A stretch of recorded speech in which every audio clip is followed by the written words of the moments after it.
Everyone, welcome to my channel. हमारे आज की कहानी है सुरैया की खूबसूरत तब्दीली। बहुत अर्सा पहले एक छोटे से गांव में एक निहायत शरारती और बेपरवाह लड़की रहती थी जिसका नाम सुरैया था। सुरैया की उम्र तकरीबन 14 साल थी और वो गांव भर में अपनी शरारतों की वजह से मशहूर थी। वो अपनी ज़िद्दी तबीयत, शरारतों और बेफिक्री ज़िंदगी के लिए जानी जाती थी। जहाँ दूसरे बच्चे स्कूल जाने और घर के कामों में मसरूफ़ रहते थे, वहाँ सुरैया हर वक्त कोई न कोई शरारत सूझने में लगी रहती थी। गाँव के लोग सुरैया की शरारतों से तंग थे। कभी वो गाय के दूध के बर्तन में नमक डाल देती, कभी किसी के बाग से फल तोड़ लेती और कभी गांव के बच्चों के कपड़े पानी में भिगो देती। गांव वाले अक्सर इसकी माँ को शिकायत करते, लेकिन माँ बेबस होकर कहती, क्या करूँ, मेरी बेटी तो जैसे किसी की बात ही नहीं मानती। सुरैया को जब भी कोई डांटता वो हंसकर भाग जाती और अगले दिन दोबारा कोई नई शरारत कर लेती। इसकी शरारतों ने सबको आजिज़ कर रखा था, लेकिन गांव के लोग इसके मासूम चेहरे और बड़ी बड़ी चमकदार आंखों को देखकर इसे कुछ कह ना पाते थे। गांव के लोगों में एक बात बहुत मशहूर थी कि गांव के करीब वाक़या जंगल में एक जिन रहता था जिसका नाम हाफिज जिन था। हाफिज जिन के बारे में कहा जाता था वो कभी किसी को नज़र नहीं आता, लेकिन वो लोगों की हरकत सफनात को बहुत गौर से देखता है। अगर कोई गलत हरकत करे या किसी को परेशान करे तो वो इसको सबक सिखाता है। गांव के बड़े बूढ़े अक्सर बच्चों को हाफिज जिन के किस्से सुनाया करते थे और इन्हें खबरदार करते थे, अगर वो शरारतें करते तो हाफिज जिन इन्हें पकड़ लेगा। रिया ने भी कई बार हाफिज जिन के किस्से सुने थे, लेकिन इसने कभी इन बातों को संजीदगी से नहीं लिया। वो इन किस्सों को बस एक फर्जी कहानी समझती थी जिससे बच्चों को डराया जाता है। उसे यकीन था कि कोई जिन या भूत नहीं होता और ये सब महज बड़ों के डराने वाली बातें हैं। एक दिन सुरैया ने सोचा कि गांव के लोगों को एक ऐसी शरारत दिखा जाए जो वो कभी ना भूलें। इसने गांव को मक्खियों के बाग से सेब चुराने का मंसूबा बना लिया।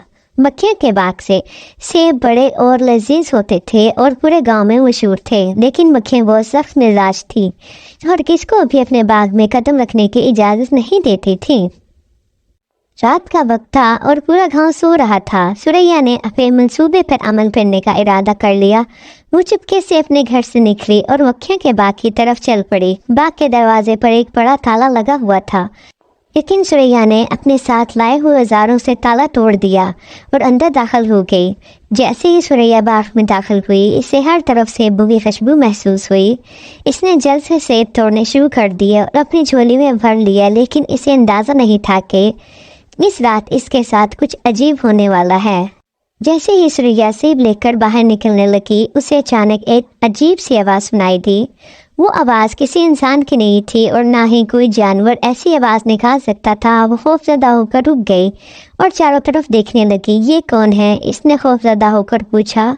मैं हूँ हाफिज जिन, और एक गहरी और गुरजदार आवाज़ में जवाब दिया। सुरैया का दिल ज़ोर ज़ोर से धड़कने लगा। वो तो ये समझती थी कि हाफिज जिन सिर्फ एक कहानी है, लेकिन आज वो हकीकत बनकर इसके सामने खड़ा था। तुम्हें लगता है कि तुम जो चाहो कर सकोगी? लोगों को तंग कर सकती हो, बगैर इजाज़त चीज़ें चुरा सकती हो? हाफिज जिन की आवाज़ गूंजी। सुरैया की ज़ुबान जैसे बंद हो गई हो। वो खौफ से कांपने लगी। मुझे माफ़ कर दो, मैं आइंदा ऐसा नहीं करूँगी, इसने डरते डरते कहा। अब तुम्हें सज़ा का सामना करना होगा, हाफिज जिन ने गुस्से से कहा और एक लम्हे में ही गायब हो गया। अगली सुबह सुरैया की आँख खुली तो इसे लगा जैसे कल रात का वाक़या महज एक ख्वाब था, लेकिन जब वो अपने बिस्तर से उठने लगी तो इसे एहसास हुआ कि वो हिल नहीं पा रही। इसके हाथ पांव जैसे भारी पत्थर बन गए हैं। वो चीखने लगी, लेकिन कोई भी इसकी आवाज़ सुनने नहीं आया। कुछ देर बाद इसकी माँ कमरे में दाखिल हुई। सुरैया, तुम क्यों सो रही हो? उठो। लेकिन जब इसकी माँ ने सुरैया को हिलाने की कोशिश की तो वो हैरान रह गई। क्या हुआ है तुम्हें? तुम क्यों नहीं उठ रही? सुरैया रोते हुए बोली, माँ मैं उठ नहीं पा रही, मुझे लगता है हाफिज जिन ने मुझे सज़ा दी है। इसकी माँ ने हैरानी से कहा, क्या तुम हाफिज जिन की बात कर रही हो? वो तो सिर्फ एक कहानी है। नहीं माँ, वो हकीकत है। मैंने कल रात मक्खियों के बाग में सेब चुराए और हाफिज जिन ने मुझे पकड़ लिया। सुरैया ने रोते हुए सारी कहानी सुनाई। इसकी माँ को यकीन नहीं आया, लेकिन वो परेशान हो गई और गांव के मौलवी साहब को बुलाने चली गई। मौलवी साहब गांव के सबसे मोअज़्ज़ज़ और इल्म वाले इंसान थे। जब सुरैया की माँ ने इन्हें सारी कहानी सुनाई तो फ़ौरन सुरैया के घर पहुंचे। उन्होंने सुरैया को देखा जो बिस्तर पर है, बेहरकत पड़ी हुई थी। मौलवी साहब ने कुछ कुरान आयत पढ़ना शुरू की और दुआ की। थोड़ी देर बाद सुरैया के हाथ पांव हिलने लगे और वो बिस्तर से उठ बैठी। इसकी माँ ने शुक्र अदा किया, लेकिन मौलवी साहब ने कहा यह हाफिज इनकी मुदाखलत थी और ये तुम्हारे अमाल का नतीजा है। सुरैया, अगर तुम दोबारा ऐसी शरारतें करोगी तो शायद अगली बार तुम्हें कोई बचा ना सके। सुरैया ने शर्मिंदगी से सर झुका लिया और वादा किया कि वो आइंदा कभी किसी को परेशान नहीं करेगी और ना ही कोई चोरी या शरारत करेगी।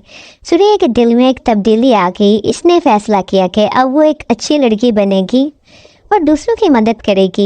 उसने गांव के बच्चों के साथ मिलकर खेलना शुरू किया, लेकिन अब वो शरारतें करने की बजाय दूसरों की मदद करने में खुशी महसूस करती। गांव के लोग भी सुरैया के इस नए रवैये को देखकर खुश थे।